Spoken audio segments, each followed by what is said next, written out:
pessoal, no vídeo de hoje nós vamos fazer uma continuação de um vídeo que a gente já fez há umas semanas atrás, que eu vou deixar linkado para vocês aqui, sobre como avaliar os resultados do AlphaFold. E o pessoal comentou, né, olha, eu tô ansioso pela próxima parte. Então, na verdade, hoje a gente vai falar de uma outra métrica que o AlphaFold solta pra gente, e ele é bem mais específico para proteínas que têm mais de um domínio. E essa métrica se chama PAE. Tá? Então não deixa de curtir o vídeo, se inscreve no canal se você não está inscrito e se você tem algum conhecido que trabalha com AlphaFold, não deixa de compartilhar com ele também, tá bom? Então PAE é um acrônimo para Predicted Aligned Error. Então, na verdade, o nome não ajuda tanto assim, né? Dá a impressão que é um alinhamento e tal, mas basicamente a ideia aqui dessa métrica é ver o posicionamento de vários domínios, né? Como é que esses domínios foram modelados relativamente um ao outro, se isso está correto ou não, tá? Então, na verdade, se você tem uma proteína monodomínio, um domínio só, talvez essa métrica não te ajude tanto, não faça tanto sentido para você, tá? A proteína é um bloco apenas. Mas se a proteína tem mais de um bloco, ou se é uma proteína multicadeia, então essa métrica sim deve ser utilizada para você analisar se a qualidade desse complexo é boa ou não. Bom, então como a gente já falou, PAE indica o erro esperado, né? O erro posicional esperado do resíduo X com relação ao resíduo Y. E esse PAE, ele vem num gráfico que eu vou mostrar para vocês, é muito legal. Tá? Então, basicamente, eles calculam eles usando apenas os átomos do backbone, que são o carbono alfa, o nitrogênio e o carbono, né? E existe uma limitação, um corte, né, um teto em 31,75 angstroms. Então, quando a gente fala em complexo, a gente fala de estruturas grandes, né, enormes às vezes. Então, 31 angstroms já é uma distância muito grande. Então, eles cortam neste limiar aí.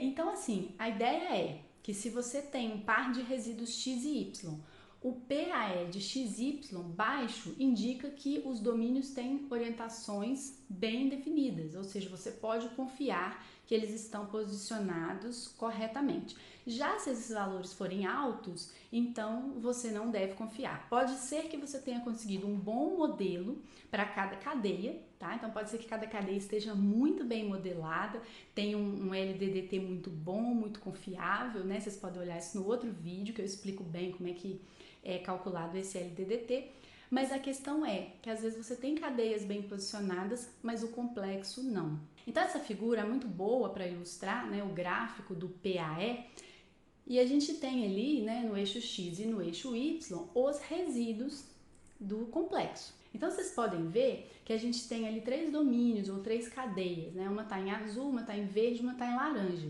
E essas cores estão também mostradas na figura. Vocês podem observar que a proteína em azul ela é o quadradinho azul, a proteína em laranja é o quadrado laranja e assim sucessivamente, tá?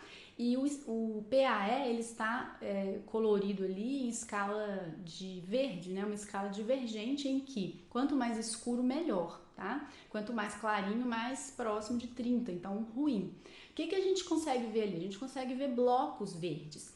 Então, note que a parte que está em verde ali está bem escura, que significa que a maior parte dessa proteína, né, os átomos dessa proteína, estão bem posicionados com relação aos outros, né? Onde é que não está tão bom? Vou passar o mouse aqui para vocês verem. A gente tem uma faixinha branca aqui, olha. Essa faixinha branca corresponde a essas regiões aqui que não estão bem modeladas, tá? Então, a gente pode ver que o restante aqui está bem modelado. Existem algumas regiões brancas que talvez sejam loops, né? E é isso. Com relação à laranja, a gente também consegue ver que tem um bloco aqui bem escuro laranja e algumas faixas em branco que provavelmente são esses grandes loops que não devem ter ficado tão bem modelados.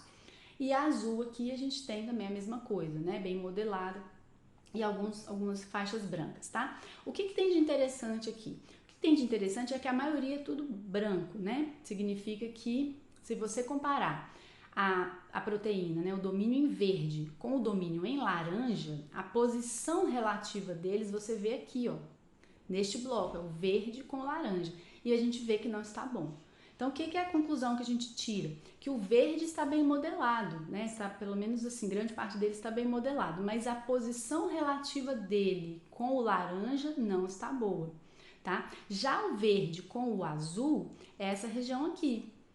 Existe alguma coisa ali bem modelada, mas uma outra parte aqui não nos dá certeza da qualidade desse modelo, tá? A mesma coisa que o laranja com o azul. Se você olhar essa faixa, ela nos diz que pelo menos essa parte aqui parece bem posicionada, mas essa parte final talvez não, tá? Então, o N-terminal do domínio em azul está bem posicionado com relação ao laranja, mas o C-terminal talvez não, tá? E é basicamente isso, tá? A gente vê assim que o laranja, né, parece razoavelmente bem posicionado com relação aos outros domínios, mas é uma coisa que, assim, existe uma certa limitação ainda, tá? O que seria o ideal? O ideal seria que essa figura fosse todinha verde, tá? No caso do AlphaFold ou do ColabFold, essa figura geralmente vem em cores azul e vermelha, tá? Normalmente o azul é bom, tá? PAE bem baixinho e o vermelho é o PAE alto. Então a gente consegue ver claramente faixas azuis e faixas vermelhas que nos dizem que, bom, provavelmente o domínio ficou bem modelado, mas a posição relativa entre os dois domínios ou os três domínios não está tão boa assim, tá? Bom, algumas observações que eu tenho a fazer, tá? O AlphaFold tem agora uma versão que é o AlphaFold Multimer, que é feito para modelar complexos. Se você quer saber mais sobre isso, deixa um comentário aqui, porque o AlphaFold tem sido utilizado para fazer, não o docking, né, de proteínas, mas o modelo já do complexo. Então, se você quer saber mais sobre isso, deixa um comentário, porque eu vou falar mais sobre isso para vocês. E aí, nesse caso, é bom utilizar essa métrica, tá? Do PAE para analisar se esse modelo ficou bom ou não. Bom, essa é uma questão. A outra questão que eu tenho é o seguinte: o PAE, ele é assimétrico, tá? Eu encontrei na literatura dizendo que o erro de x para y não é o mesmo de y para x. E isso, para mim, é uma coisa um pouco inesperada, tá? Eu imaginaria que ele fosse simétrico. Eu procurei mais informações, fui no material suplementar dos artigos e não consegui encontrar uma explicação detalhada sobre como esse PAE é calculado, tá? Eu gostaria de ver uma fórmula, eu gostaria de poder implementar, de poder entender mais em detalhe como ele é calculado, e eu não consegui fazer isso, tá? Então, assim, eu não gosto geralmente quando eu não consigo entender bem como uma coisa é calculada. Infelizmente, não posso falar para vocês muitos detalhes por causa disso. Talvez seja calculado, né, com base em aprendizado de máquina, alguma coisa de regressão, eu não sei. Eu realmente não sei.